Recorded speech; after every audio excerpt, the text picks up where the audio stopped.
मैं बहुत बीमार हो गया था। मेरी पत्नी ने सारी जिम्मेवारी अपने सर ते ले लई। मेरी दवाई तो लैके घर दा पूरा खर्चा अपने आप चलाउण लगी। जदों मैं उस तो पुछदा कि इन्ने सारे पैसे तुहाडे कोल कित्थों आई, तां वो गल नूं टाल दिंदी अते मेरी किसी भी गल दा कोई जवाब नहीं दिंदी। पर एक दिन जदों मैं उसका पिछा किया अते जो मंजर मैं अपनी अखां सामने वेख्या, उसनूं वेख के तां मेरे जिस्म विचों जान ही निकल गई, क्योंकि मेरी पत्नी एक गैर मर्द नाल। अखीर मेरी पत्नी अजी किहड़ी नौकरी करदी सी जो उसनूं छोटे ਜਿਹੇ ਕੰਮ ਦੇ ਇੰਨੇ ਸਾਰੇ पैसे मिलते कि साडी गरीबी भी दूर हो गई सी। मैं अपनी पत्नी उत्ते शक नहीं करना चाहुंदा सी, पर हर रोज़ ये सिलसिला वेख के मैनूं हुण आरती उत्ते शक जिहा होण लगा सी। किते वो पैसिਆਂ खातर अपनी इज्जत तां।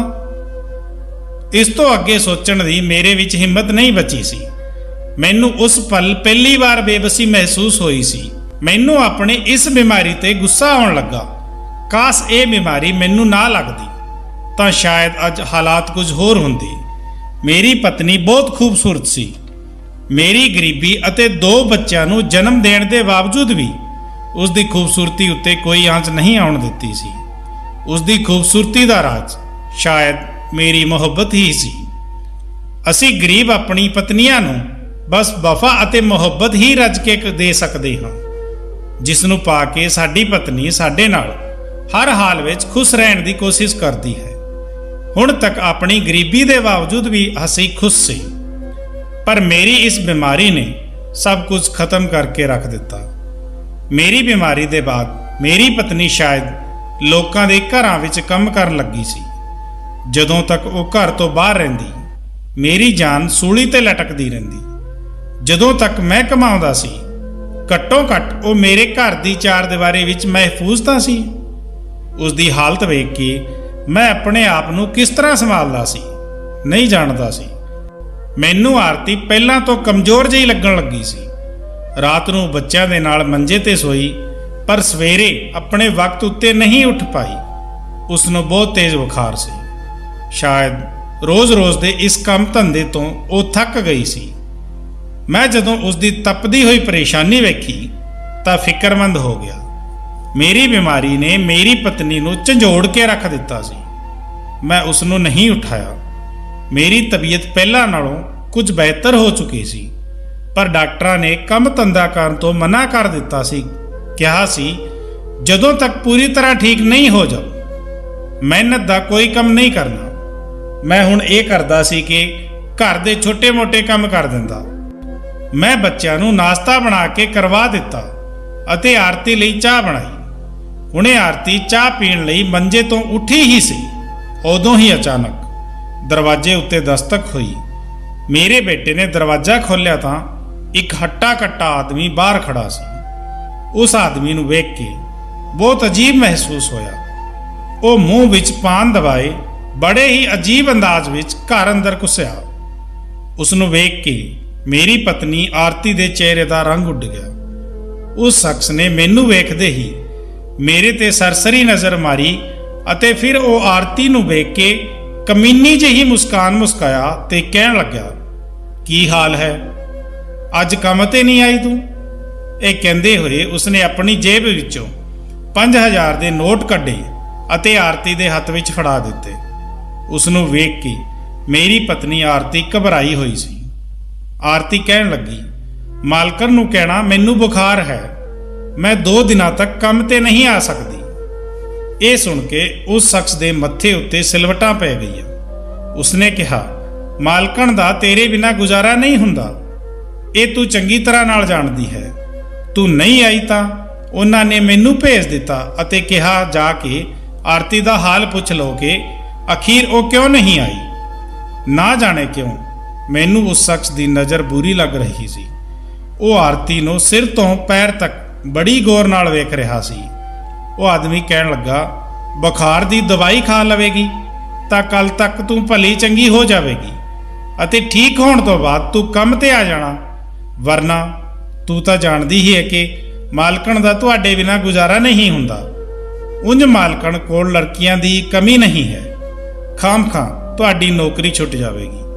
ਇਹ ਗੱਲਾਂ ਕਰਦੇ ਹੋਏ ਉਸ ਸ਼ਖਸ ਦੀ ਨਜ਼ਰ ਆਰਤੀ ਉੱਤੇ ਹੀ ਟਿਕੀ ਹੋਈ ਸੀ ਅਤੇ ਆਰਤੀ ਵਾਰ-ਵਾਰ ਆਪਣੇ ਚਿਹਰੇ ਤੇ ਆਉਣ ਵਾਲਾ ਪਸੀਨਾ ਪੁੰਝ ਰਹੀ ਸੀ ਅਤੇ ਪਸੀਨਾ ਪੁੰਝਦੇ ਹੋਏ ਕਹਿ ਰਹੀ ਸੀ ਕਿ ਮਾਲਕਨ ਨੂੰ ਕਹਿਣਾ ਮੈਂ ਕੱਲ ਜ਼ਰੂਰ ਆ ਜਾਵਾਂਗੀ, ਅੱਗੇ ਤੋਂ ਛੁੱਟੀ ਨਹੀਂ ਕਰਾਂਗੀ। ਆਰਤੀ ਦੇ ਲਹਿਜੇ ਵਿੱਚ ਨਮੀ ਦੇ ਨਾਲ ਬੇਵਸੀ ਵੀ ਸੀ। ਉਹ ਆਦਮੀ ਇੱਥੋਂ ਚਲਾ ਗਿਆ, ਪਰ ਮੇਰਾ ਦਿਲ ਬੇਤਾਬ ਜਿਹਾ ਹੋ ਗਿਆ। ਉਸ ਸ਼ਖਸ ਦੀਆਂ ਨਜ਼ਰਾਂ ਅਤੇ ਆਰਤੀ ਦੀ ਪਰੇਸ਼ਾਨੀ ਮੈਨੂੰ ਕਿਸੇ ਹੋਰ ਤਰਫ ਹੀ ਇਸ਼ਾਰੇ ਦੇ ਰਹੀ ਸੀ। ਮੇਰਾ ਨਾਮ ਮੁਕੇਸ਼ ਸੀ। ਮੈਂ ਮਜ਼ਦੂਰੀ ਦਾ ਕੰਮ ਕਰਕੇ ਆਪਣੇ ਘਰ ਦਾ ਗੁਜ਼ਾਰਾ ਬਸਰ ਕਰ ਰਿਹਾ ਸੀ ਕਿ ਅਚਾਨਕ ਇਸ ਬਿਮਾਰੀ ਦੀ ਲਪੇਟ ਵਿੱਚ ਆ ਗਿਆ। ਤਬੀਅਤ ਖਰਾਬ ਹੋਣ ਦੀ ਵਜ੍ਹਾ ਨਾਲ ਮੈਂ ਡਾਕਟਰ ਕੋਲ ਚਲਾ ਗਿਆ ਤੇ ਡਾਕਟਰ ਨੇ ਜੋ ਖਬਰ ਮੈਨੂੰ ਸੁਣਾਈ ਉਸ ਨੂੰ ਸੁਣ ਕੇ ਤਾਂ ਮੈਂ ਟੁੱਟ ਕੇ ਚਕਨਾਚੂਰ ਹੋ ਗਿਆ ਸੀ। ਮੈਂ ਘਰ ਆ ਕੇ ਸਾਹਮਣੇ ਰੱਖੀ ਮੰਜੀ ਉੱਤੇ ਲੇਟ ਗਿਆ। ਉਦੋਂ ਹੀ ਮੇਰੀ ਪਤਨੀ ਕਮਰੇ ਵਿੱਚੋਂ ਬਾਹਰ ਆਈ ਅਤੇ ਮੈਨੂੰ ਵੇਖਦੇ ਹੀ ਪੁੱਛਣ ਲੱਗੀ ਕਿ ਕੀ ਕਿਹਾ ਡਾਕਟਰ ਨੇ। ਮੈਂ ਉਸ ਨੂੰ ਕੀ ਦੱਸਦਾ ਕਿ ਡਾਕਟਰ ਨੇ ਕੀ ਕਿਹਾ ਹੈ। ਮੇਰੇ ਕੋਲ ਤਾਂ ਇੰਨੇ ਪੈਸੇ ਵੀ ਨਹੀਂ ਸਨ ਕਿ ਮੈਂ ਡਾਕਟਰ ਦੀ ਦੱਸੀ ਹੋਈ ਸਾਰੀਆਂ ਦਵਾਈਆਂ ਖਰੀਦ ਸਕਦਾ। ਮੈਂ ਖਾਮੋਸ਼ੀ ਨਾਲ ਉਸ ਵੱਲ ਵੇਖਿਆ ਤੇ ਕਿਹਾ, ਡਾਕਟਰ ਨੇ ਮੈਨੂੰ ਆਰਾਮ ਕਰਨ ਨੂੰ ਕਿਹਾ ਹੈ ਅਤੇ ਬਹੁਤ ਸਾਰੀ ਦਵਾਈਆਂ ਲਿਖੀਆਂ ਹਨ ਕਿ ਮੈਂ ਸਮੇਂ ਸਿਰ ਇਹਨਾਂ ਦਵਾਈਆਂ ਨੂੰ ਖਾ ਕੇ ਠੀਕ ਹੋ ਜਾਵਾਂ। ਮੇਰੀ ਗੱਲ ਸੁਣ ਕੇ ਮੇਰੀ ਪਤਨੀ ਖਾਮੋਸ਼ ਹੋ ਗਈ। ਉਸ ਦੇ ਚਿਹਰੇ ਉੱਤੇ ਅਜੀਬ ਜਿਹੀ ਬੇਚੈਨੀ ਸੀ। ਸਾਡੇ ਵਰਗੇ ਗਰੀਬਾਂ ਦੀ ਆਰਾਮ ਕਰਨ ਅਤੇ ਮਹਿੰਗੀ ਦਵਾਈਆਂ ਖਰੀਦਣ ਦੀ ਔਕਾਤ ਕਿੱਥੇ ਹੁੰਦੀ ਹੈ। ਇੱਥੇ ਤਾਂ ਦਾਲ ਰੋਟੀ ਨਾਲ ਕਿਸੇ ਤਰ੍ਹਾਂ ਗੁਜ਼ਾਰਾ ਹੋ ਜਾਵੇ ਉਹੀ ਬਹੁਤ ਸੀ। ਮੈਂ ਬਿਲਕੁਲ ਬੇਜਾਨ ਜਿਹਾ ਵਜੂਦ ਲਈ ਬੈਠਾ ਸੀ। ਉਦੋਂ ਮੇਰੀ ਪਤਨੀ ਮੇਰੇ ਮੋਢੇ ਤੇ ਹੱਥ ਰੱਖ ਕੇ ਬੋਲੀ, ਮੁਕੇਸ਼ ਤੁਸੀਂ ਫਿਕਰ ਨਾ ਕਰੋ, ਮੇਰੇ ਕੋਲ ਕੁਝ ਜਮ੍ਹਾਂ ਪੂੰਜੀ ਪਈ ਹੈ। ਮੈਂ ਇਸ ਜਾਨਲੇਵਾ ਬਿਮਾਰੀ ਤੋਂ ਤੁਹਾਨੂੰ ਛੁਟਕਾਰਾ ਦਿਵਾ ਕੇ ਹੀ ਰਹਾਂਗੀ। ਉਸ ਦੀ ਗੱਲ ਸੁਣ ਕੇ ਮੈਂ ਇੱਕ ਲੰਬਾ ਹੌਕਾ ਲਿਆ। ਡਾਕਟਰ ਨੇ ਮੈਨੂੰ ਟਾਈਮ ਤੇ ਦਵਾਈਆਂ ਖਾਣ ਤੋਂ ਬਾਅਦ 3 ਮਹੀਨੇ ਤੱਕ ਆਰਾਮ ਕਰਨ ਲਈ ਕਿਹਾ ਸੀ। ਕਿਸੇ ਤਰ੍ਹਾਂ ਅਸੀਂ ਡਾਕਟਰ ਦੀ ਦੱਸੀ ਹੋਈ ਦਵਾਈਆਂ ਖਰੀਦੀ, ਪਰ 1 ਹਫ਼ਤੇ ਬਾਅਦ ਹੀ ਹੱਥ ਤੰਗ ਹੋਣ ਲੱਗੀ। ਮੈਨੂੰ ਦਵਾਈ ਖਾਂਦੇ ਹੋਏ 6 ਦਿਨ ਗੁਜ਼ਰੇ ਸਨ। 7ਵੇਂ ਦਿਨ ਖਾਣ ਲਈ ਦਵਾਈ ਨਹੀਂ ਸੀ ਅਤੇ ਡਾਕਟਰ ਨੇ ਕਿਹਾ ਸੀ ਕਿ 1 ਦਿਨ ਵੀ ਦਵਾਈ ਦਾ ਗੈਪ ਨਹੀਂ ਹੋਣਾ ਚਾਹੀਦਾ। ਮੇਰੀ ਦਵਾਈ ਇੰਨੀ ਮਹਿੰਗੀ ਸੀ ਕਿ ਦਵਾਈਆਂ ਖਰੀਦਣ ਤੋਂ ਬਾਅਦ ਸਾਡੇ ਕੋਲ ਇੰਨੇ ਵੀ ਪੈਸੇ ਨਹੀਂ ਬਚੇ ਸਨ ਕਿ ਅਸੀਂ ਆਪਣੇ ਘਰ ਦਾ ਰਾਸ਼ਨ ਪਾਣੀ ਲੈ ਸਕੀਏ। ਕੁਝ ਦਿਨ ਐਵੇਂ ਹੀ ਗੁਜ਼ਰਨ ਤੋਂ ਬਾਅਦ ਇੱਕ ਦਿਨ ਮੇਰੀ ਪਤਨੀ ਮੇਰੇ ਕੋਲ ਆਈ ਅਤੇ ਮੈਨੂੰ ਕਹਿਣ ਲੱਗੀ, ਜੇਕਰ ਤੁਸੀਂ ਇਜਾਜ਼ਤ ਦੇ ਦਿਓ ਤਾਂ ਮੈਂ ਹੀ ਕੋਈ ਨੌਕਰੀ ਲੱਭ ਲੈਂਦੀ ਹਾਂ। ਜਦੋਂ ਤੁਸੀਂ ਠੀਕ ਹੋ ਜਾਓਗੇ ਤਾਂ ਨੌਕਰੀ ਛੱਡ ਦਿਆਂਗੀ, ਕਿਉਂਕਿ ਇਸ ਤਰ੍ਹਾਂ ਤਾਂ ਸਾਡੇ ਘਰ ਵਿੱਚ ਖਾਣ ਪੀਣ ਦੇ ਵੀ ਲਾਲੇ ਪੈਣ ਲੱਗੇ ਹਨ। ਆਪਣੇ ਲਈ ਨਾ ਸਹੀ, ਪਰ ਸਾਡੇ ਦੋਨਾਂ ਬੱਚਿਆਂ ਲਈ ਤਾਂ ਮੈਨੂੰ ਨੌਕਰੀ ਕਰਨ ਦੀ ਇਜਾਜ਼ਤ ਦੇ ਦਿਓ। ਮੈਂ ਆਪਣੇ ਦਿਲ ਨੂੰ ਬਹੁਤ ਸਮਝਾਇਆ ਅਤੇ ਨਾ ਚਾਹੁੰਦੇ ਹੋਏ ਵੀ ਆਪਣੀ ਪਤਨੀ ਨੂੰ ਨੌਕਰੀ ਕਰਨ ਦੀ ਇਜਾਜ਼ਤ ਦੇ ਦਿੱਤੀ। ਅਗਲੇ ਦਿਨ ਉਹ ਸਵੇਰੇ ਘਰੋਂ ਨਿਕਲੀ। ਮੈਂ ਘਰ ਵਿੱਚ ਰਹਿ ਕੇ ਉਸ ਦੀ ਚੰਗੀ ਨੌਕਰੀ ਮਿਲਣ ਦੀ ਦੁਆ ਕਰਨ ਲੱਗਾ। ਉਹ ਸਵੇਰੇ 9 ਵਜੇ ਘਰ ਤੋਂ ਨਿਕਲੀ ਅਤੇ ਹੁਣੇ ਉਸ ਨੂੰ ਘਰੋਂ ਨਿਕਲੇ 3 ਹੀ ਘੰਟੇ ਹੋਏ ਸਨ ਕਿ ਉਹ ਘਰ ਵਾਪਸ ਆ ਗਈ। ਇੰਨੀ ਜਲਦੀ ਘਰ ਆਉਂਦਾ ਹੋਇਆ ਵੇਖ ਮੈਂ ਸੋਚਿਆ ਸ਼ਾਇਦ ਇਸ ਨੂੰ ਕੋਈ ਨੌਕਰੀ ਨਹੀਂ ਮਿਲੀ, ਇਸ ਲਈ ਇੰਨੀ ਜਲਦੀ ਘਰ ਆ ਗਈ ਹੈ।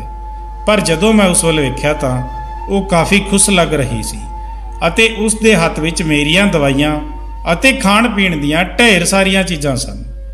ਮੈਂ ਇਹ ਵੇਖ ਕੇ ਹੈਰਾਨ ਰਹਿ ਗਿਆ ਕਿ ਘਰ ਵਿੱਚ ਤਾਂ ਪੈਸੇ ਵੀ ਨਹੀਂ ਸਨ। ਫਿਰ ਮੇਰੀ ਪਤਨੀ ਇਹ ਸਾਰਾ ਸਮਾਨ ਕਿੱਥੋਂ ਲਿਆਈ ਸੀ? ਉਹ ਮੇਰੇ ਕੋਲ ਆਈ ਤੇ ਮੁਸਕਰਾ ਕੇ ਕਹਿਣ ਲੱਗੀ, ਮੁਕੇਸ਼ ਮੈਨੂੰ ਇੱਕ ਬਹੁਤ ਹੀ ਚੰਗੀ ਨੌਕਰੀ ਮਿਲ ਗਈ ਹੈ। ਹੁਣ ਤੁਹਾਡੇ ਇਲਾਜ ਵਿੱਚ ਕੋਈ ਕਮੀ ਨਹੀਂ ਰਹੇਗੀ। ਦੇਖਣਾ ਤੁਸੀਂ ਕੁਝ ਹੀ ਦਿਨਾਂ ਵਿੱਚ ਬਹੁਤ ਛੇਤੀ ਠੀਕ ਹੋ ਜਾਓਗੇ। ਉਸ ਦੀ ਇਹ ਗੱਲ ਸੁਣ ਕੇ ਮੈਂ ਵੀ ਖੁਸ਼ ਹੋ ਗਿਆ। ਅਗਲੇ ਰੋਜ਼ ਆਰਤੀ ਨੇ ਘਰ ਦਾ ਸਾਰਾ ਕੰਮ ਨਿਬੇੜਿਆ ਤੇ ਆਪਣੇ ਕੰਮ ਤੇ ਚਲੀ ਗਈ। ਉਸ ਦੇ ਜਾਣ ਤੋਂ ਬਾਅਦ ਮੈਨੂੰ ਇਹ ਖਿਆਲ ਆਇਆ ਕਿ ਮੈਂ ਤਾਂ ਆਰਤੀ ਨੂੰ ਪੁੱਛਿਆ ਹੀ ਨਹੀਂ ਕਿ ਉਸ ਨੂੰ ਕਿਹੜੀ ਨੌਕਰੀ ਮਿਲੀ ਹੈ। ਉਹ ਜ਼ਿਆਦਾ ਪੜ੍ਹੀ ਲਿਖੀ ਤਾਂ ਸੀ ਨਹੀਂ, ਜ਼ਿਆਦਾ ਤੋਂ ਜ਼ਿਆਦਾ ਕਿਸੇ ਦੇ ਘਰ ਵਿੱਚ ਕੋਈ ਨੌਕਰੀ ਲੱਗੀ ਹੋਵੇਗੀ। ਮੈਂ ਸਾਰਾ ਦਿਨ ਘਰ ਵਿੱਚ ਪਿਆ ਬਸ ਇਹੀ ਸੋਚਦਾ ਰਿਹਾ। ਆਰਤੀ ਨੂੰ ਗਏ ਹੁਣੇ 3 ਘੰਟੇ ਹੀ ਗੁਜ਼ਰੇ ਸਨ ਕਿ ਉਹ ਵਾਪਸ ਘਰ ਆ ਗਈ। ਉਸ ਨੂੰ ਦੇਖ ਕੇ ਮੈਂ ਚੌਂਕਦੇ ਹੋਏ ਪੁੱਛਿਆ, ਆਰਤੀ ਤੂੰ ਇੰਨੀ ਜਲਦੀ ਘਰ ਵਾਪਸ ਕਿਵੇਂ ਆ ਗਈ? ਮੇਰੇ ਸਵਾਲ ਤੇ ਉਹ ਹਲਕੀ ਜਿਹੀ ਮੁਸਕਰਾਈ ਅਤੇ ਬੋਲੀ, ਮੇਰੀ ਨੌਕਰੀ ਬਸ ਇੰਨੇ ਹੀ ਟਾਈਮ ਦੀ ਹੈ। ਇੰਨੇ ਟਾਈਮ ਵਿੱਚ ਮੈਂ ਆਪਣਾ ਕੰਮ ਖਤਮ ਕਰਕੇ ਆ ਜਾਂਦੀ ਹਾਂ। ਉਸ ਦੀ ਗੱਲ ਸੁਣ ਕੇ ਮੈਨੂੰ ਹੈਰਤ ਹੋਈ ਕਿ ਅਜਿਹਾ ਕਿਹੜਾ ਕੰਮ ਹੈ ਜਿਸ ਕੰਮ ਵਿੱਚ ਸਿਰਫ 3-4 ਘੰਟੇ ਦੀ ਨੌਕਰੀ ਹੀ ਕਰਨੀ ਪੈਂਦੀ ਹੈ। ਉਹ ਅੱਜ ਖਾਣ ਪੀਣ ਦੀਆਂ ਚੀਜ਼ਾਂ ਅਤੇ ਮੇਰੇ ਲਈ ਫਲ ਲਿਆਈ ਸੀ। ਇਸ ਵੱਧਦੀ ਮਹਿੰਗਾਈ ਵਿੱਚ ਅਸੀਂ ਦਾਲ ਰੋਟੀ ਨਾਲ ਗੁਜ਼ਾਰਾ ਕਰਦੇ ਸੀ, ਪਰ ਹੁਣ ਤਾਂ ਸਾਡੇ ਘਰ ਵਿੱਚ ਖਾਣ ਪੀਣ ਦੀ ਸਾਰੀ ਚੀਜ਼ਾਂ ਮੌਜੂਦ ਰਹਿੰਦੀ। ਮੈਨੂੰ ਆਰਤੀ ਦੀ ਨੌਕਰੀ ਕੁਝ ਸਮਝ ਵਿੱਚ ਨਹੀਂ ਆ ਰਹੀ ਸੀ। ਕਦੇ-ਕਦੇ ਮੇਰਾ ਦਿਲ ਕਰਦਾ ਕਿ ਮੈਂ ਆਰਤੀ ਨੂੰ ਪੁੱਛਾਂ ਕਿ ਤੈਨੂੰ ਅਜੀ ਕਿਹੜੀ ਨੌਕਰੀ ਮਿਲੀ ਹੈ ਕਿ ਤੂੰ ਅਚਾਨਕ ਇੰਨੇ ਪੈਸੇ ਕਮਾਉਣ ਲੱਗੀ ਹੈ, ਪਰ ਮੈਂ ਚਾਹ ਕੇ ਵੀ ਉਸ ਤੋਂ ਕੁਝ ਪੁੱਛ ਨਹੀਂ ਸਕਦਾ ਸੀ, ਕਿਉਂਕਿ ਉਸ ਨੂੰ ਦੇਖ ਕੇ ਲੱਗਦਾ ਸੀ ਕਿ ਉਹ ਮੈਨੂੰ ਕੁਝ ਦੱਸਣਾ ਨਹੀਂ ਚਾਹੁੰਦੀ। ਹੌਲੀ-ਹੌਲੀ ਕਰਕੇ ਮੇਰੀ ਤਬੀਅਤ ਸੁਧਰਨ ਲੱਗੀ, ਪਰ ਮੇਰੇ ਅੰਦਰ ਕਈ ਦਿਨਾਂ ਤੋਂ ਬੇਚੈਨੀ ਸੀ। ਉਸ ਸਵਾਲ ਨੇ ਮੇਰਾ ਸੁੱਖ ਚੈਨ ਖੋਹ ਲਿਆ ਸੀ। ਅੱਜ ਜਦੋਂ ਮੇਰੀ ਪਤਨੀ ਘਰ ਆਈ ਤਾਂ ਮੈਨੂੰ ਉਸ ਵਿੱਚ ਇੱਕ ਬਹੁਤ ਅਜੀਬ ਗੱਲ ਲੱਗੀ। ਉਹ ਕਾਫੀ ਥੱਕੀ ਲੱਗ ਰਹੀ ਸੀ। ਉਹ ਆਉਂਦੇ ਹੀ ਬਿਸਤਰ ਤੇ ਲੇਟ ਗਈ। ਮੇਰੀ ਨਜ਼ਰ ਉਸਦੇ ਕੱਪੜਿਆਂ ਤੇ ਪਈ ਤਾਂ ਉਹ ਨਿਸ਼ਾਨ ਵੇਖ ਕੇ ਮੇਰੇ ਦਿਮਾਗ ਵਿੱਚ ਕਈ ਸਵਾਲਾਂ ਨੇ ਜਨਮ ਲਿਆ। ਉਸਦੇ ਕੱਪੜਿਆਂ ਉੱਤੇ ਕਈ ਸਾਰੇ ਦਾਗ ਲੱਗੇ ਹੋਏ ਸਨ। ਉਸਦੇ ਇਹ ਨਿਸ਼ਾਨ ਦੇਖ ਕੇ ਜੇ ਮੈਂ ਉਸ ਤੋਂ ਕੁਝ ਪੁੱਛਦਾ ਤਾਂ ਉਹ ਨਾ ਜਾਣੇ ਮੇਰੇ ਬਾਰੇ ਵਿੱਚ ਕੀ ਸੋਚਦੀ, ਪਰ ਹੁਣ ਮੈਥੋਂ ਰਿਹਾ ਨਹੀਂ ਜਾ ਰਿਹਾ ਸੀ। ਮੈਂ ਉਸ ਤੋਂ ਪੁੱਛਣਾ ਚਾਹੁੰਦਾ ਸੀ ਕਿ ਆਖਿਰ ਅਜਿਹੀ ਕਿਹੜੀ ਨੌਕਰੀ ਹੈ ਜਿਸ ਵਿੱਚ ਸਿਰਫ 3-4 ਘੰਟੇ ਲੱਗਦੇ ਹਨ ਅਤੇ ਉਸ ਦੇ ਬਦਲੇ ਵਿੱਚ ਉਸ ਨੂੰ ਢੇਰ ਸਾਰੇ ਪੈਸੇ ਮਿਲਦੇ ਹਨ। ਵੱਡੇ ਪੜ੍ਹੇ ਲਿਖੇ ਲੋਕ ਵੀ ਇੰਨੇ ਘੱਟ ਸਮੇਂ ਵਿੱਚ ਇੰਨਾ ਪੈਸਾ ਨਹੀਂ ਕਮਾਉਂਦੇ ਜਿੰਨੇ ਆਰਤੀ ਕਮਾ ਰਹੀ ਸੀ। ਮੇਰਾ ਦਿਲ ਬੇਚੈਨ ਨਾ ਹੁੰਦਾ ਤਾਂ ਹੋਰ ਕੀ ਹੁੰਦਾ। ਅੱਜ ਜਦੋਂ ਉਹ ਘਰ ਵਾਪਸ ਆਈ ਤਾਂ ਮੈਂ ਉਸ ਨੂੰ ਆਪਣੇ ਕੋਲ ਬੈਠਣ ਨੂੰ ਕਿਹਾ ਅਤੇ ਇੱਧਰ ਉੱਧਰ ਦੀਆਂ ਗੱਲਾਂ ਕਰਨ ਤੋਂ ਬਾਅਦ ਫਿਰ ਮੈਂ ਹਿੰਮਤ ਕਰਕੇ ਉਸ ਤੋਂ ਪੁੱਛਿਆ ਕਿ ਆਰਤੀ, ਅਖੀਰ ਤੂੰ ਕਿੱਥੇ ਨੌਕਰੀ ਕਰਦੀ ਹੈ? ਮੇਰੇ ਸਵਾਲ ਕਰਦੇ ਹੀ ਉਸ ਦੇ ਚਿਹਰੇ ਦੀ ਰੰਗਤ ਉੱਡ ਗਈ। ਉਹ ਝਟਪਟ ਮੇਰੇ ਹੱਥ ਵਿੱਚੋਂ ਆਪਣਾ ਹੱਥ ਛੁਡਾ ਕੇ ਉੱਥੋਂ ਜਾਣ ਲੱਗੀ। ਮੈਂ ਉਸ ਦਾ ਹੱਥ ਫੜ ਕੇ ਰੋਕ ਲਿਆ ਅਤੇ ਫਿਰ ਉਸ ਤੋਂ ਪੁੱਛਿਆ ਕਿ ਤੂੰ ਮੈਨੂੰ ਦੱਸ ਕਿਉਂ ਨਹੀਂ ਰਹੀ ਕਿ ਅਖੀਰ ਤੂੰ ਕਿੱਥੇ ਨੌਕਰੀ ਕਰਦੀ ਹੈ ਕਿ ਕੁਝ ਘੰਟਿਆਂ ਦੀ ਨੌਕਰੀ ਤੋਂ ਬਾਅਦ ਤੈਨੂੰ ਇੰਨੇ ਸਾਰੇ ਪੈਸੇ ਮਿਲਦੇ ਹਨ। ਮੇਰੇ ਸਵਾਲ ਤੇ ਉਹ ਨਜ਼ਰਾਂ ਝੁਕਾ ਕੇ ਕਹਿਣ ਲੱਗੀ ਕਿ ਇੱਕ ਅਮੀਰ ਔਰਤ ਦੇ ਘਰ ਸਫਾਈ ਦਾ ਕੰਮ ਕਰਦੀ ਹਾਂ। ਇਹ ਕਹਿ ਕੇ ਉਹ ਨਾ ਜਾਣੇ ਕਿਉਂ ਫੁੱਟ ਕੇ ਰੋਣ ਲੱਗੀ। ਮੈਂ ਉਸ ਨੂੰ ਚੁੱਪ ਕਰਵਾਇਆ। ਆਰਤੀ ਮੈਨੂੰ ਕਹਿਣ ਲੱਗੀ, ਮੁਕੇਸ਼, ਮੇਰੇ ਲਈ ਤੁਹਾਡੇ ਅਤੇ ਬੱਚਿਆਂ ਨਾਲੋਂ ਵੱਧ ਕੇ ਕੁਝ ਵੀ ਨਹੀਂ ਹੈ। ਮੈਂ ਜੋ ਕੁਝ ਵੀ ਕਰ ਰਹੀ ਹਾਂ ਤੁਹਾਡੀ ਜਾਨ ਬਚਾਉਣ ਦੀ ਖਾਤਰ ਕਰ ਰਹੀ ਹਾਂ, ਜਿਸ ਦੇ ਨਾਲ ਤੁਸੀਂ ਅਤੇ ਮੇਰੇ ਬੱਚੇ ਚੰਗੀ ਜ਼ਿੰਦਗੀ ਗੁਜ਼ਾਰ ਸਕੋ। ਪਤਾ ਨਹੀਂ ਕਿਉਂ ਆਰਤੀ ਦੀਆਂ ਗੱਲਾਂ ਵਿੱਚ ਮੈਨੂੰ ਸੱਚਾਈ ਨਹੀਂ ਲੱਗੀ।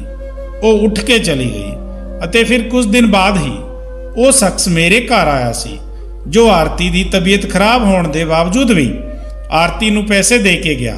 ਜਦੋਂ ਤੋਂ ਉਹ ਸ਼ਖਸ ਸਾਡੇ ਘਰ ਆ ਕੇ ਵਾਪਸ ਗਿਆ ਸੀ, ਮੇਰਾ ਦਿਲ ਬੇਚੈਨ ਜਿਹਾ ਹੋਣ ਲੱਗਾ। ਮਰਦ ਆਪਣੀ ਪਤਨੀ ਤੇ ਉੱਠਣ ਵਾਲੀ ਹਰ ਨਜ਼ਰ ਨੂੰ ਪਹਿਚਾਣ ਲੈਂਦਾ ਹੈ ਅਤੇ ਜਿਸ ਨਜ਼ਰਾਂ ਨਾਲ ਉਹ ਆਰਤੀ ਨੂੰ ਵੇਖ ਰਿਹਾ ਸੀ, ਮੇਰਾ ਜੀ ਤਾਂ ਚਾਹੁੰਦਾ ਕਿ ਮੈਂ ਉਸ ਦੀਆਂ ਅੱਖਾਂ ਨੋਚ ਲਵਾਂ, ਪਰ ਮੇਰੀ ਬੇਬਸੀ ਮੈਨੂੰ ਇਸ ਗੱਲ ਦੀ ਇਜਾਜ਼ਤ ਨਹੀਂ ਦੇ ਰਹੀ ਸੀ। ਮੇਰੀ ਇਸ ਬਿਮਾਰੀ ਨੇ ਮੈਨੂੰ ਕਿਤੇ ਦਾ ਵੀ ਨਹੀਂ ਛੱਡਿਆ ਸੀ। ਮੈਂ ਮਰਨਾ ਨਹੀਂ ਚਾਹੁੰਦਾ ਸੀ, ਕਿਉਂਕਿ ਮੇਰੇ ਪਿੱਛੇ ਮੇਰੀ ਪਤਨੀ ਤੇ ਬੱਚਿਆਂ ਦਾ ਕੋਈ ਸਹਾਰਾ ਨਹੀਂ ਸੀ। ਕਿਉਂਕਿ ਆਰਤੀ ਇੱਕ ਯਤੀਮਖਾਨੇ ਵਿੱਚ ਰਹਿੰਦੀ ਸੀ। ਮੈਂ ਉੱਥੇ ਹੀ ਉਸ ਨਾਲ ਵਿਆਹ ਕਰਕੇ ਉਸ ਨੂੰ ਘਰ ਲੈ ਕੇ ਆਇਆ ਸੀ। ਮੇਰੀ ਗੁਜ਼ਰ ਬਸਰ ਚੰਗੀ ਹੋ ਰਹੀ ਸੀ, ਪਰ ਇਸ ਬਿਮਾਰੀ ਨੇ ਮੇਰਾ ਸਭ ਕੁਝ ਖੋਹ ਲਿਆ ਸੀ। ਅਗਲੇ ਦਿਨ ਆਰਤੀ ਮੇਰੇ ਵੱਡੇ ਮੁੰਡੇ ਨੂੰ ਆਪਣੇ ਨਾਲ ਲੈ ਕੇ ਗਈ। ਜਦੋਂ ਉਹ ਦੋਨੇ ਕੁਝ ਦੇਰ ਬਾਅਦ ਵਾਪਸ ਆਏ ਤਾਂ ਮੇਰੇ ਬੇਟੇ ਦੇ ਹੱਥ ਵਿੱਚ ਖਿਡੌਣੇ ਸਨ। ਇੰਨੇ ਮਹਿੰਗੇ ਖਿਡੌਣੇ ਤਾਂ ਮੈਂ ਵੀ ਉਸ ਨੂੰ ਕਦੇ ਨਹੀਂ ਦਵਾ ਸਕਦਾ ਸੀ। ਮੇਰੀ ਪਤਨੀ ਆਰਤੀ ਅਤੇ ਮੇਰਾ ਪੁੱਤਰ ਅੱਜ ਬਹੁਤ ਖੁਸ਼ ਵਿਖਾਈ ਦੇ ਰਹੇ ਸਨ, ਪਰ ਮੈਂ ਇਹ ਸਭ ਦੇਖ ਕੇ ਬਹੁਤ ਪਰੇਸ਼ਾਨ ਹੋ ਗਿਆ ਸੀ ਅਤੇ ਮੈਂ ਠਾਣ ਲਿਆ ਸੀ ਕਿ ਮੈਂ ਪਤਾ ਕਰਕੇ ਹੀ ਰਹਾਂਗਾ ਕਿ ਅਖੀਰ ਆਰਤੀ ਅਜਿਹਾ ਕਿਹੜਾ ਕੰਮ ਕਰਦੀ ਹੈ ਜੋ ਕੁਝ ਘੰਟਿਆਂ ਵਿੱਚ ਹੀ ਉਸ ਨੂੰ ਇੰਨੇ ਸਾਰੇ ਪੈਸੇ ਮਿਲਦੇ ਹਨ। ਰਾਤ ਭਰ ਮੈਂ ਬੇਚੈਨੀ ਨਾਲ ਕਰਵਟਾਂ ਬਦਲਦਾ ਰਿਹਾ। ਸਵੇਰ ਹੋਈ ਅਤੇ ਜਦੋਂ ਆਰਤੀ ਕੰਮ ਉੱਤੇ ਗਈ ਤਾਂ ਮੈਂ ਬੱਚਿਆਂ ਨੂੰ ਘਰ ਦੇ ਅੰਦਰ ਬੰਦ ਕਰ ਦਿੱਤਾ ਅਤੇ ਆਰਤੀ ਦਾ ਪਿੱਛਾ ਕਰਨ ਲੱਗਾ। ਆਰਤੀ ਤੇਜ਼ ਕਦਮਾਂ ਨਾਲ ਚੱਲ ਰਹੀ ਸੀ ਅਤੇ ਮੈਂ ਵੀ ਕੁਝ ਦੂਰ ਤੋਂ ਉਸ ਦੇ ਪਿੱਛੇ ਜਾ ਰਿਹਾ ਸੀ। ਮੇਰੇ ਦਿਲ ਦੀ ਧੜਕਨ ਤੇਜ਼ ਚੱਲ ਰਹੀ ਸੀ, ਪਰ ਅਚਾਨਕ ਮੇਰੀ ਧੜਕਣ ਉਸ ਵਕਤ ਰੁਕਦੀ ਹੋਈ ਮਹਿਸੂਸ ਹੋਈ ਜਦੋਂ ਆਰਤੀ ਕਿਸੇ ਮਾਲਕਣ ਦੇ ਘਰ ਜਾਣ ਦੀ ਬਜਾਏ ਇੱਕ ਛੋਟੇ ਜਿਹੇ ਘਰ ਦੇ ਸਾਹਮਣੇ ਜਾ ਕੇ ਖੜੀ ਹੋ ਗਈ, ਜਿੱਥੇ ਉਹੀ ਸ਼ਖਸ ਮੌਜੂਦ ਸੀ ਜੋ ਉਸ ਦਿਨ ਮੇਰੇ ਘਰ ਆਇਆ ਸੀ। ਉਹ ਫਿਰ ਇੱਕ ਵਾਰ ਆਰਤੀ ਨੂੰ ਵੇਖ ਕੇ ਕਮੀਨਾ ਜਿਹਾ ਮੁਸਕਰਾਇਆ ਅਤੇ ਉਸ ਨੂੰ ਅੰਦਰ ਜਾਣ ਦਾ ਇਸ਼ਾਰਾ ਕੀਤਾ। ਇਹ ਸਭ ਵੇਖ ਕੇ ਮੈਨੂੰ ਅਜਿਹਾ ਲੱਗ ਰਿਹਾ ਸੀ ਕਿ ਕਿਸੇ ਨੇ ਮੇਰੇ ਦਿਲ ਨੂੰ ਮੁੱਠੀ ਵਿੱਚ ਦਬੋਚ ਲਿਆ ਹੋਵੇ। ਆਰਤੀ ਦੇ ਅੰਦਰ ਜਾਣ ਤੋਂ ਕੁਝ ਦੇਰ ਬਾਅਦ ਉਹ ਆਦਮੀ ਵੀ ਘਰ ਦੇ ਅੰਦਰ ਗਿਆ ਅਤੇ 2 ਮਿੰਟ ਬਾਅਦ ਹੀ ਉਹ ਦੋਨੇ ਬਾਹਰ ਆ ਗਏ। ਕੁਝ ਹੀ ਦੇਰ ਬਾਅਦ ਉਸ ਘਰ ਦੇ ਸਾਹਮਣੇ ਇੱਕ ਟੈਕਸੀ ਆ ਕੇ ਰੁਕੀ ਅਤੇ ਉਹ ਆਦਮੀ ਆਰਤੀ ਨੂੰ ਉਸ ਟੈਕਸੀ ਵਿੱਚ ਬਿਠਾ ਕੇ ਉੱਥੋਂ ਚਲਾ ਗਿਆ। ਮੈਂ ਵੀ ਇੱਕ ਟੈਕਸੀ ਲਈ ਅਤੇ ਉਸ ਟੈਕਸੀ ਦਾ ਪਿੱਛਾ ਕਰਨ ਲੱਗਾ। ਉਹ ਟੈਕਸੀ ਇੱਕ ਹਸਪਤਾਲ ਦੇ ਸਾਹਮਣੇ ਜਾ ਕੇ ਰੁਕ ਗਈ। ਇਹ ਵੇਖ ਕੇ ਮੇਰਾ ਦਿਲ ਹੋਰ ਘਬਰਾਉਣ ਲੱਗਾ ਕਿ ਕੀ ਉਸ ਸ਼ਖਸ ਨੇ ਮੇਰੀ ਪਤਨੀ ਨਾਲ ਕੁਝ ਗਲਤ ਕੀਤਾ ਹੈ ਅਤੇ ਕੀ ਉਹ ਪ੍ਰੈਗਨੈਂਟ ਹੋ ਚੁੱਕੀ ਹੈ। ਮੈਨੂੰ ਯਾਦ ਆਉਣ ਲੱਗਾ ਕਿ ਆਰਤੀ ਕੁਝ ਦਿਨ ਪਹਿਲਾਂ ਸਰ ਚੱਕਰਾਉਣ ਅਤੇ ਉਲਟੀ ਆਉਣ ਦੀ ਗੱਲ ਕਰ ਰਹੀ ਸੀ। ਮੈਨੂੰ ਤਾਂ ਆਪਣੇ ਸਾਹ ਰੁਕਦੇ ਹੋਏ ਲੱਗ ਰਹੇ ਸਨ। ਇੱਕ ਮਰਦ ਲਈ ਸ਼ਾਇਦ ਇਸ ਤੋਂ ਵੱਡੀ ਤਕਲੀਫ ਕੁਝ ਹੋ ਹੀ ਨਹੀਂ ਸਕਦੀ ਜੋ ਉਸ ਵਕਤ ਮੈਂ ਸਹਿ ਰਿਹਾ ਸੀ। ਮੈਂ ਮਰੇ ਕਦਮਾਂ ਨਾਲ ਹਸਪਤਾਲ ਅੰਦਰ ਗਿਆ। ਆਰਤੀ ਉਸ ਆਦਮੀ ਨਾਲ ਇੱਕ ਕਮਰੇ ਵਿੱਚ ਗਈ। ਮੈਂ ਕਮਰੇ ਵਿੱਚ ਲੱਗੇ ਸ਼ੀਸ਼ੇ ਵਿੱਚੋਂ ਝਾਕਣ ਲੱਗਾ ਤਾਂ ਉੱਥੇ ਇੱਕ ਔਰਤ ਫੋਲਡਿੰਗ ਬੈੱਡ ਉੱਤੇ ਲੇਟੀ ਹੋਈ ਸੀ ਅਤੇ ਉੱਥੇ ਡਾਕਟਰ ਵੀ ਮੌਜੂਦ ਸੀ। ਉਹ ਆਦਮੀ ਉਸ ਔਰਤ ਕੋਲ ਜਾ ਕੇ ਖੜਾ ਹੋ ਗਿਆ ਅਤੇ ਰੋਂਦੇ ਹੋਏ ਉਸ ਦੇ ਮੱਥੇ ਨੂੰ ਸਹਿਲਾਉਣ ਲੱਗਾ। ਮੈਂ ਹੁਣੇ ਇਹ ਸਭ ਵੇਖ ਹੀ ਰਿਹਾ ਸੀ, ਉਦੋਂ ਇੱਕ ਨਰਸ ਦੀ ਆਵਾਜ਼ ਮੇਰੇ ਕੰਨਾਂ ਤੱਕ ਆਈ। ਮੈਂ ਪਲਟ ਕੇ ਵੇਖਿਆ ਤਾਂ ਉਹ ਮੈਨੂੰ ਕਹਿ ਰਹੀ ਸੀ ਕਿ ਮੈਂ ਦਰਵਾਜ਼ੇ ਤੋਂ ਪਿੱਛੇ ਹਟ ਜਾਵਾਂ ਤਾਂ ਕਿ ਉਹ ਅੰਦਰ ਜਾ ਸਕੇ। ਮੈਂ ਉਸ ਨਰਸ ਨੂੰ ਪੁੱਛਿਆ ਕਿ ਅੰਦਰ ਕਿਹੜੀ ਮਰੀਜ਼ ਹੈ ਤਾਂ ਉਹ ਮੈਨੂੰ ਦੱਸਣ ਲੱਗੀ ਕਿ ਇੱਕ ਔਰਤ ਹੈ, ਉਸ ਦੀ ਕਿਡਨੀ ਖਰਾਬ ਹੋ ਗਈ ਹੈ। ਉਸ ਦਾ ਪਤੀ ਉਸ ਦੀ ਕਿਡਨੀ ਦਾ ਟ੍ਰਾਂਸਪਲਾਂਟ ਕਰਾਉਣਾ ਚਾਹੁੰਦਾ ਹੈ। ਉਸ ਦੇ ਲਈ ਉਹ ਇੱਕ ਔਰਤ ਨੂੰ ਰੋਜ਼ ਇਸ ਹਸਪਤਾਲ ਵਿੱਚ ਲੈ ਕੇ ਆਉਂਦਾ ਹੈ ਅਤੇ ਬਹੁਤ ਸਾਰੇ ਟੈਸਟ ਕਰਵਾਉਂਦਾ ਹੈ। ਬਸ ਕੁਝ ਹੀ ਦਿਨਾਂ ਵਿੱਚ ਆਪਰੇਸ਼ਨ ਹੈ। ਇਹ ਕਹਿ ਕੇ ਉਹ ਨਰਸ ਅੰਦਰ ਚਲੀ ਗਈ ਤਾਂ ਕਿ ਆਰਤੀ ਉਸ ਆਦਮੀ ਦੀ ਪਤਨੀ ਨੂੰ ਆਪਣੀ ਕਿਡਨੀ ਦੇ ਰਹੀ ਹੈ। ਇਹ ਸਭ ਜਾਣ ਕੇ ਮੇਰੀਆਂ ਅੱਖਾਂ ਵਿੱਚੋਂ ਹੰਝੂ ਵਹਿਣ ਲੱਗੇ ਕਿ ਮੇਰੀ ਪਤਨੀ ਮੇਰੇ ਖਾਤਰ ਕਿਸ ਹੱਦ ਤੱਕ ਗੁਜ਼ਰ ਰਹੀ ਸੀ ਅਤੇ ਮੈਂ ਕੀ ਸੋਚ ਬੈਠਾ। ਕੁਝ ਦੇਰ ਬਾਅਦ ਆਰਤੀ ਕਮਰੇ ਤੋਂ ਬਾਹਰ ਆਈ ਤਾਂ ਮੈਨੂੰ ਸਾਹਮਣੇ ਦੇਖ ਕੇ ਘਬਰਾ ਗਈ। ਮੈਂ ਕਿਹਾ, ਮੈਂ ਸਭ ਕੁਝ ਜਾਣ ਚੁੱਕਿਆ ਹਾਂ।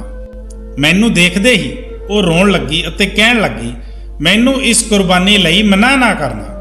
ਮੈਂ ਤੁਹਾਡੀ ਜ਼ਿੰਦਗੀ ਬਚਾਉਣ ਲਈ ਇੱਕ ਔਰਤ ਦੀ ਜ਼ਿੰਦਗੀ ਬਚਾਉਣ ਦਾ ਵਚਨ ਕਰ ਲਿਆ ਹੈ। ਉਹ ਆਦਮੀ ਆਪਣੀ ਪਤਨੀ ਨਾਲ ਬਹੁਤ ਪਿਆਰ ਕਰਦਾ ਹੈ ਅਤੇ ਆਪਰੇਸ਼ਨ ਤੋਂ ਪਹਿਲਾਂ ਉਹ ਸਾਨੂੰ 5 ਲੱਖ ਰੁਪਏ ਵੀ ਦੇਵੇਗਾ। ਆਰਤੀ ਰੋਂਦੀ ਹੋਈ ਮੇਰੀ ਮਿੰਨਤਾਂ ਕਰ ਰਹੀ ਸੀ। ਮੈਂ ਵੀ ਇਨਕਾਰ ਨਹੀਂ ਕੀਤਾ। ਕੁਝ ਦਿਨ ਬਾਅਦ ਇੱਕ ਕਾਮਯਾਬ ਆਪਰੇਸ਼ਨ ਹੋ ਚੁੱਕਿਆ ਸੀ। ਮੇਰੀ ਆਰਤੀ ਵੀ ਠੀਕ ਸੀ ਅਤੇ ਉਸ ਆਦਮੀ ਦੀ ਪਤਨੀ ਵੀ ਬਚ ਗਈ ਸੀ।